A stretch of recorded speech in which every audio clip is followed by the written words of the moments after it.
కాలం మారింది, విలువలు పడిపోయినాయి. ఇది గుర్తించి గౌరవ ముఖ్యమంత్రి నారా చంద్రబాబు నాయుడు గారు విలువలు కూడిన విద్య అందించాలని చెప్పారు. ఆయన నాయకత్వంలో శ్రీ చాగంటి కోటేశ్వరరావు గారిని కేబినెట్ ర్యాంక్ ఇస్తూ సలహాదారుడుగా నియమించారు. చాగంటి కోటేశ్వరరావు గారి గొప్పతనం ఏంటో నేను చెప్పాలి. ఆయన కేబినెట్ ర్యాంక్ అయ్యారు.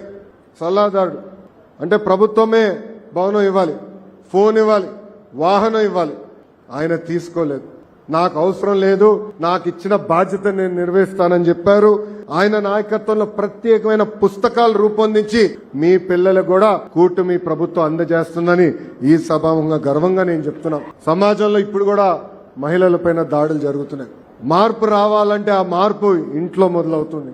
మన ఇంట్లో కొన్ని పదాలు వాడతాం. గాజులు తొడుక్కున్నావా, చీర కట్టుకున్నావా, అమ్మాయిలాగా ఏడవద్దు, అమ్మాయిలాగా వ్యవహరించదంటాం. దీనికి ఫుల్ స్టాప్ పెట్టాల్సిన బాధ్యత మనందరిపైన ఉంది. మన ఇంట్లో ఆ పదాలు వాడకూడదు. మీరు చూస్తే first class, second class text books లో ఇంటి పనులు చేస్తున్న ఫోటోలు ఉంటాయి. నేను మంత్రి కాకుండా ముందర అన్ని ఫోటోలు ఆడవాళ్ళు చేసే ఉన్నాయి. నేను మంత్రి అయిన తర్వాత మగవాళ్ళు కూడా ఇంటి పనులు చేస్తారు. అందుకే ఫోటోలు 50-50 అంటే ఆడవాళ్ళు మగ సమానం అని అది కూడా రూపొందించాం. అంటే మార్పు మన మనసు నుంచి రావాలి, మన ఇంటి నుంచి మొదలవ్వాలి.